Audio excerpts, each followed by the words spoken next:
if we win this one, the 4th of July, it's not going to be a Trump rally anymore, but it's going to be remembered as the day when real American patriots finally declared in one voice that we're not going to go quietly into the night. We will not vanish without a fight. We're going to live on. We're going to survive. God damn it, we're going to celebrate our Independence Day.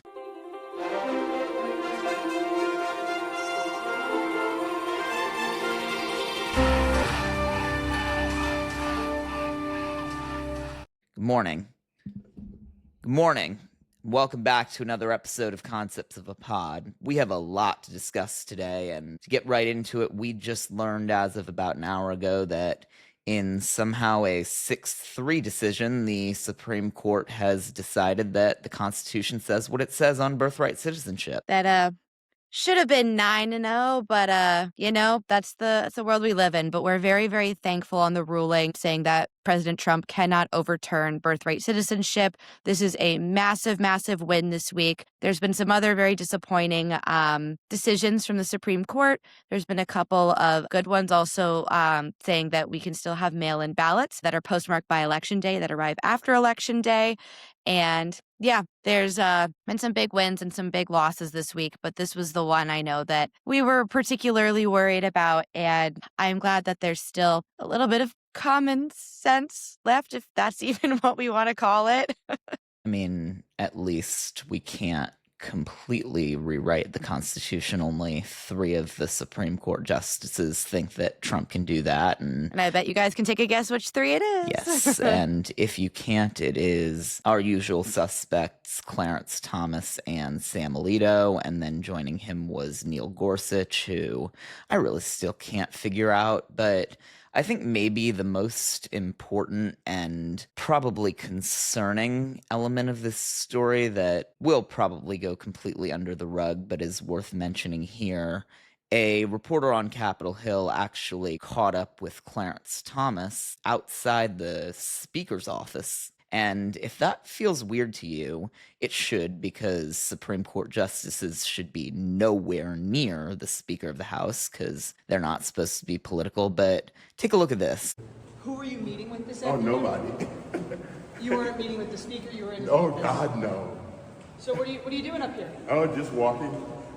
No meetings in particular? None that I'm going to tell you about. Tomorrow's going to be a big day at the court, huh? Final day of decisions? Oh, I guess so. You want to give us a sneak peek of some of the decisions? Nope. No info on who you may have been meeting with? Anyone in House GOP leadership? That's who has offices in there. Any matters you were up here discussing? Any comment on today's decisions and the end of the Supreme Court term? You have good questions. Good questions? Yeah, I think they're good questions. I would like to remind everybody that that is a Supreme Court justice of the United States that has been sitting on the Supreme Court for decades, sitting and laughing about all of the horrible decisions that he's made. I also, small little rant here, I have never understood Clarence Thomas's positions on a lot of things. Him in particular as a Black man in America. You know what? I was just going to say with Clarence Thomas, I really don't want to take up too much of this episode talking about the intricacies of what makes Clarence Thomas tick, other than what you should know is that he is quite literally the definition of corruption on the Supreme Court, and this is long before Trump, too. If you want to learn more about that, I highly recommend you go watch John Oliver's deep dive on Clarence Thomas and the corruption, the nonsensical just weirdness too that he is a weird guy. He's a really weird guy. Really odd bird. Highly recommend. And if you've ever watched a John Oliver episode, you know he'll do a much better job making you laugh while learning about Clarence Thomas than I will. But to sum it all up, literally might be the only other person in that kind of upper echelon position who comes even close to Trump's level of corruption. Yeah. But you know what? At least we've still got a few justices that agree that the Constitution says what it says 250 years later. 250 years later. Damn. And I don't know if it's just you or I've been feeling this way, and my wife and I were saying the same thing, that it's America's 250th birthday. Like, this is supposed to be a huge, huge week, and it just feels kind of blah, right? It's less than bleh. Like, I feel like bleh is, like, just below neutral. This Yeah. is, like, I don't know. I don't even have, like, the quite, like, right words to describe it. I know that something that you and I have been talking a lot about is patriotism and what it Yeah. means to feel proud to be American and things like that.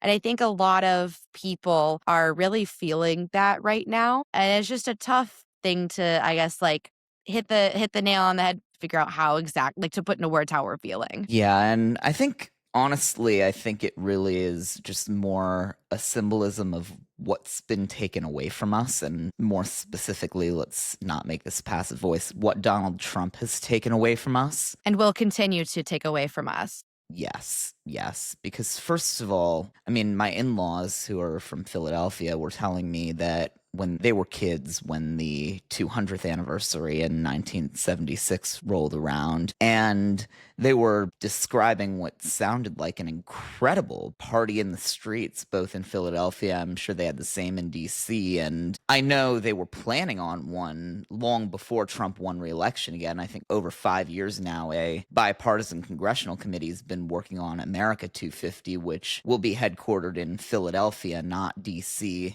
May have been supposed to be in DC, who knows, but that is the official American people's celebration of the 4th of July, and has unfortunately been supplanted in DC, in our nation's capital, by what Trump has literally billed himself as a Trump rally that will include the biggest fireworks show ever known to man. And of course, it's all about him.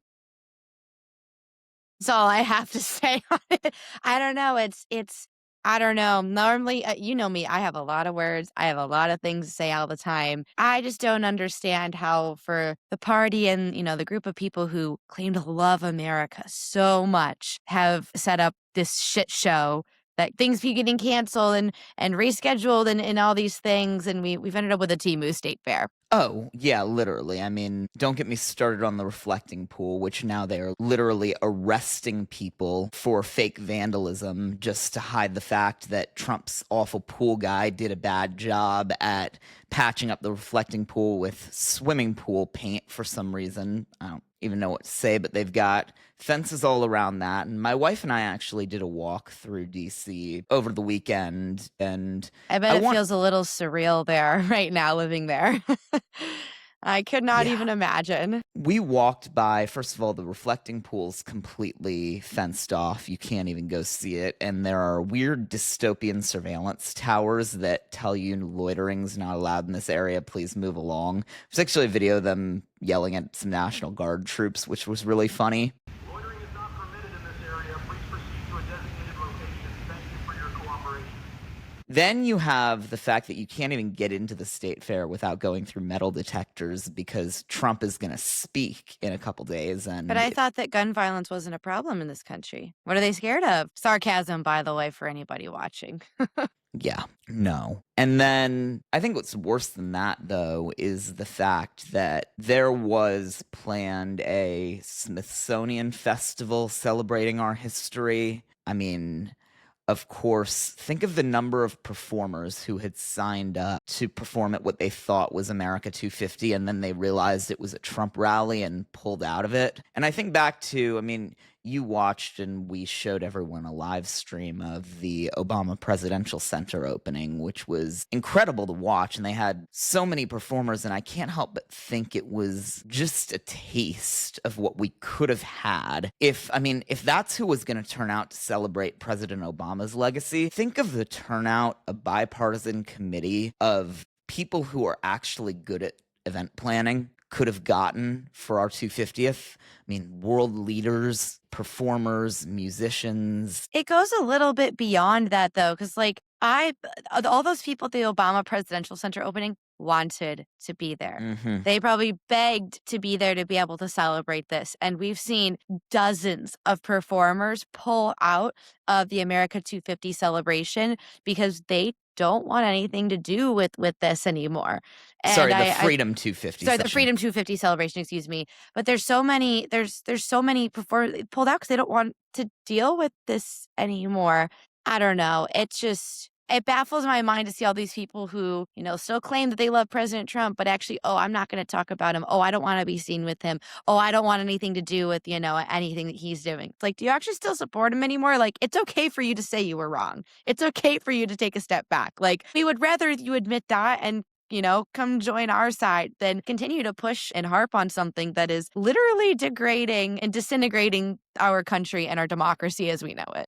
God, yeah, it's devastating. And I think back to, you remember, and I think we talked about on this podcast when King Charles came to visit the US earlier this year. And I mean, that really should have been the beginning of a parade of world leaders coming through to celebrate our relationships with all of the incredible allies this country has built and maintained over the last 250 years. But right now, most of them don't want anything to do with us. And I think I actually want to play back something King Charles said in his speech to Congress for you all here. America's words carry weight and meaning, as they have since independence. The actions of this great nation matter even more. Yeah. No, and it's funny to think about almost the role reversal that's been played between the US and Britain over the last 250 years, where, I mean, talk about the British almost willful, not collapse, but abdication of an empire and embrace of democracy that, quite frankly, was inspired by us. First, we beat them, then we taught them how to be a democracy, and God, what went wrong? Jesus Christ. yeah, I don't know, but all I know is I'll be celebrating the 4th of July weekend watching Lewis Hamilton in the British Grand Prix. Wait, also, is this true? I heard that supposedly the United States was supposed to be playing England in Philadelphia for the FIFA World Cup on the 4th of July. Is that true?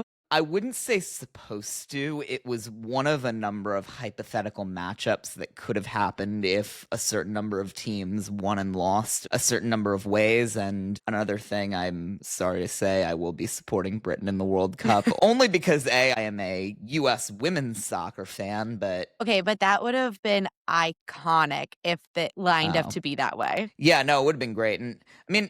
the World Cup mania, too, is actually part of, honestly, an underrated success story this year for our 250th year because, I mean, first of all, the way that European tourists are genuinely enjoying America and realizing we're more than the worst of our politics. But also, I mean, I don't know if I told you, I was actually in England for the World Cup in 2018 when the British had a good run. It was also, I was there over the 4th of July. I was studying abroad, and I thought it'd be funny on the 4th of July to go dump some tea in their river just for fun, and only to find that there were about 100 other American study abroad students who had the exact same idea. When I was in Boston a couple of months ago, I really wanted to go buy a box of tea bags and dump it in the water. I did not do it because I felt bad about the pollution, but I really wanted to do it. Here's the thing, and what I did, as long as you dump the tea leaves out of the bags, who cares? It's just tea leaves, it's biodegradable. And don't worry, I did not throw the bags themselves in the river, which, by the way, I caught the number of kids I saw throwing just straight up tea bags into the river was a little disrespectful, but I digress because, I mean, I live in DC. I'll be hearing the flyovers all day and I'll see the fireworks from my rooftop, I'm sure. But it's just kind of heartbreaking to not feel inspired by this. And I just want to be clear. It's not that I don't love this country, because believe me, I do. And I want nothing more than to be able to celebrate our history, our culture, our people, our diversity, but how am I supposed to do that when the Monument to Democracy has been rebranded as a rally named for the man who declares himself king in a country where we have no kings? Say it louder for the people in the back. It's tough. As someone who's a granddaughter of immigrants to this country, it is incredibly difficult to I don't know, see a lot of this, and it again feels tough to celebrate. But I mean, that's why we do what we do. We're here fighting for this country because we love her. Yeah, we got to remind people too what patriotism is, because I mean, in the spirit of the American Revolution, I think it's a good time to remind ourselves and everyone else that patriotism in America is not blind loyalty to any dictator, ruler, even to the government in power, to the people we elected. It is our responsibility, it's our duty, and it's our right to challenge our leaders when they don't uphold the values this country was founded on. Right? Yeah. How did Democrats become seen as the ones who hate America when Republicans are letting Trump steal America 250? I think it's just that too many of us have become complacent, and whether we're talking about the party or the country, we don't have a leader to look up to for inspiration. And at a time when our world's in crisis, instead our wannabe king is slapping his own name on the largest damn fireworks show in the history of mankind. And Democrats seem to be too consumed by our petty differences to unite in our common interest. Maybe it's fate that all this is coming to a head on not just the 4th of July, but the 250th 4th of July, because I mean, we really are once again fighting for our freedom, and not just from the usual Republican tyranny, oppression, or persecution, but really from annihilation here. And we're fighting for our democracy to live and to exist. Yeah, and if we win this one, the 4th of July, it's not going to be a Trump rally anymore, but it's going to be remembered as the day when real American patriots finally declared in one voice that we're not going to go quietly into the night. We will not vanish without a fight. We're going to live on. We're going to survive. God damn it, we're going to celebrate our Independence Day. And I want to speak to those of us who couldn't possibly imagine celebrating the 4th of July this year with a quote from Thomas Jefferson. I am not an advocate for frequent change in laws and constitutions, but laws and institutions must go hand in hand with the progress of the human mind. As that becomes more developed, more enlightened, as new discoveries are made, new truths discovered, and manners and opinions change, with the change of circumstances, institutions must advance also to keep pace with the times. I think that's very fitting right now, considering some elections that have happened recently and how there's been a lot of new people who are very excited to come out and vote and get involved in politics. And I know that not everybody quite agrees with them, if you catch my drift here. Yeah, and it's a tough one to discuss. And that quote actually, I mean, it's written on the Jefferson Memorial in DC. And I actually read it for the first time on one of my many COVID walks through the monuments during the peak of the 2020 George Floyd protests. And it struck me because, I mean, as we all know, Jefferson was a slave owner, kind of the Southern representation of the founding fathers, and a lot of people have a lot of problems with the Declaration of Independence, the words, all men are created equal, being written by someone who owned slaves. And I always took this quote to how I interpret it is that I think he was wise enough to know that one day these systems would change, and hopefully he was building the framework for that to be possible. And I mean, ultimately it was. A lot of the quotes and documents and speeches from the founding fathers, if you really read them and look into it, they were planning ahead for the future. Mm-hmm.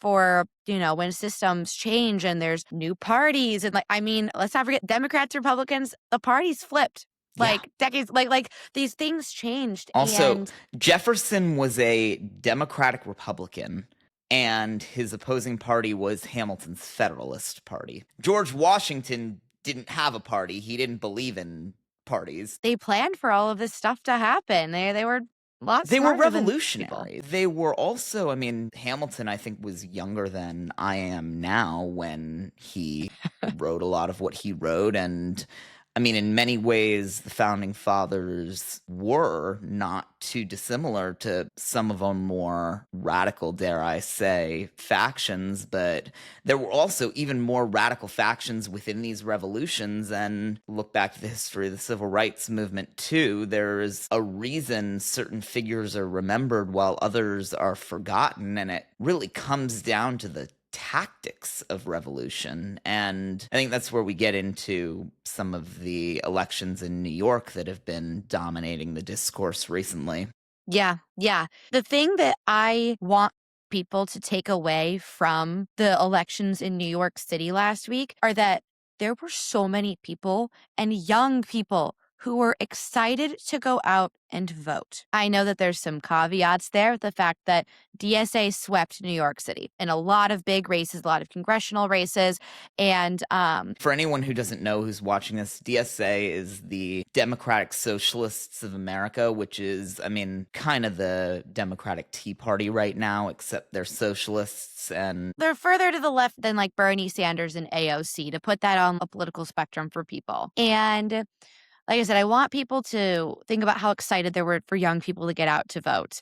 And one of the things that I think everybody can relate to is when you were young, when there was something new, a little, kind of rebellious, that's exciting. mhm. And that's, I think, how a lot of people feel right now. And the other point I want to make sure to add to this is I know a lot of people have a lot of opinions about AOC, but I would like everybody to go back and look at her voting record and her speaking record from when she was first elected into Congress to now, and how being in office has showed her, and her district has showed her, that sometimes you can't always do everything you want to do, but you can work as hard as you can to get towards better ideals. And I guess to, cut through some of the bureaucratic talk I have, AOC herself, her morals and her ethics have not become more moderate, but she has understood that she can't Mhm. always push the super far ultra left stuff the way that she used to, but that you can still push things like a Green New Deal, universal health care, but you have to make sure it's palpable to people. And she's really starting to appeal to a lot more people because she's figuring out how to speak about these radical ideas like basic human rights and, free and affordable healthcare to people, but in ways that are more palpable and not fear-based and fear-driven, and giving Mhm. people information about how they work and how we can't do this overnight, but over time, this is how we can shift things. Even though there were a lot of DSA members that were elected in New York City last week, they are not going to be able to push every single, idea that they have. Most people in Congress don't get many bills passed or written in their first term anyways. And when you're actually working in the government, whether you're an elected official or like me, I'm a campaign worker. I worked in state government for a little bit of time. It is so, so, so different. I think people forget just how slow government works Oh, yeah. sometimes. But yeah, I feel like there's been a lot of negativity around everything that happened in New York. You only learn, a lot of times you learn from your failures. Yeah. I And I'll leave it mean, at that. yeah, or like Cory Bush and Jamal Bowman, you learn the hard way when your voters realize that you didn't actually come to Congress to work for the American people, and then they kick you out because they realize you're full of it. And I mean, with AOC too, I also, dare I say, I really think she's become also a lot more patriotic since she's been in office. I can see it in her rhetoric. I can see it in her style. I can see it in kind of who she chooses to spend her time with. That I think she's one who came in with a lot of skepticism and has really come to understand and value the power of her position and the responsibility that it comes with. And I think that's why she's able to inspire so many people. And back to what I said earlier, we as Democrats and we as Americans don't have people to look up to and to be inspired by. And I say this not to the voters, because if you're a voter who's frustrated with this country, you have every right. But if you hate America, do not run to represent this country. Do not ask your fellow citizens for a taxpayer-funded position of which there is only one of 435. Don't ask for the right to represent and shape this country and to be part of that great change. If you don't want to be a part of it, just get out of the way and let people who want to inspire others and who want to serve this great nation do that. And I mean, I don't know if you've seen any of John Ossoff's speeches lately. Oh, I love John Ossoff. I've got his signature on my jacket. He's one of my favorite legislators right now. And I love him the same way that I love AOC in the way that they speak. They're very confident, they're clear, and you can tell how much they care about what they're doing, and they care about their constituents, and they care about the fate of the country as a whole, even though they represent their own states and districts, Georgia and New York respectively. I've gotten to meet both of them. I met AOC a few years ago when I was working on municipals in New York City. They're two people that I really hope continue to grow in the political sphere. They're people that inspire me a lot. Mhm. And Might be the only ones right now, but there's not as many people in the political sphere that I look up to anymore, which is disappointing. But I'm going to bring back a quote that was popular from a few years ago. We are the ones we've been waiting for. That's something that always drives me and is the reason that I am still here doing campaign work 10 years later. Part of why we've created New Digital now. And I've no intentions of stopping. It gets hard sometimes, but I no intentions of stopping. yeah, and if you need some inspiration, and God, for someone who says he's not running for president, he's sounding very presidential right now. I think you and all of our viewers should take a look at this speech Ossoff gave at a recent rally. Here, take a look at this. Just think 250 years on, what the founders would see if they visited us today. But wait, they would see that slavery had been abolished. They would see that Americans without land, and then women, and then the descendants of slaves had secured voting rights. They would see that our science and discovery propelled human knowledge to unimaginable heights, and that those 13 colonies had grown into a superpower that defeated the Nazis and communism. But they'd also see a nation that at the height of its wealth and power fell into the very traps they most feared, devouring itself in bitter conflict between warring factions captured by special interests. And they'd see a faithless president exploiting this rot to pursue the absolute power they overthrew. I love him.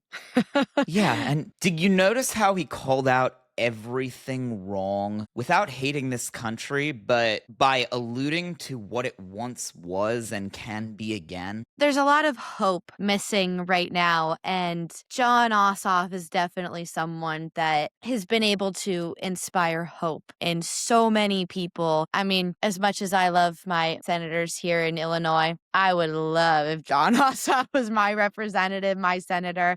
He's someone who makes me very proud. Maybe he'll be your president. Oh, I'll work my ass off for him. I would love that. And I understand he says he's not going to run for president, but I also understand that Georgia voters wouldn't want to vote for someone to be reelected to the Senate who's going to run for president in 2 years. So I will believe anything he says on that topic after November 4th. Well, let's get him back to the Senate first, and then we'll do whatever we need to get him where he needs to be. And more importantly, if we want a chance at Ossoff running for president, we need a Democratic governor in Georgia too, because the governor will replace the senator and fill that vacancy until the next special election. I mean, anyone remember Kelly Loeffler?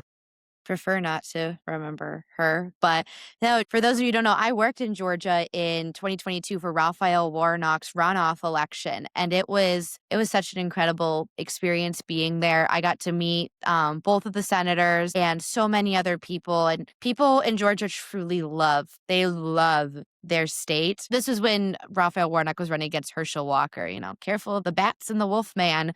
Yeah, it's crazy shit that we had to combat down there. But I hope everybody has, as much hope as these voters in Georgia do, and places like South Carolina and Texas. And I hope, everybody finds that hope that they need. Maybe not on this 4th of July, but maybe throughout the rest of the year. Yeah, and I mean, one of the hardest parts of doing this work and of staying committed to building that hope is finding it yourself when all feels lost. And I mean, like you said, we're the ones we're waiting for, and we are building the technology to bring that hope to the most committed Democratic supporters, who then in turn can bring it to their friends and their family and so on, because this only works if our most committed supporters are inspired enough to inspire others. It's a community effort.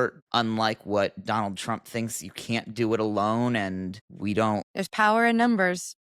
Yeah, and don't forget this dark day on our 250th anniversary that this isn't something to be defeated by, but another challenge for us as Americans to overcome together. And I mean, we're being tested by history, and it's up to us to decide how we'll respond. And we're looking forward to doing that with all of you. We could not do that without all of you. We would love to hear how you're all celebrating the 4th of July in our comments in our focus group. We'll be bringing you a live stream of the non-Trumpy official America 250 live stream from Philadelphia, and we hope you'll join us. We want to see more people watch that than watch Trump's version, so please join us. Let us know and enjoy the weekend. Take the time to be with friends, family, community, because at the end of the day, that's what America's all about. Yep. And we appreciate all of the time you spend with our community and to help, keep us going. And if this weekend is just another day off for you, enjoy your day off with lots of fireworks and ice cream and burgers. I don't know, whatever you eat at your, 4th of July celebrations or, barbecue celebrations. And again, we can't thank you enough for all of the hope that you give us. And we hope that we're able to give just a little bit of that back to you. And we will see you next time.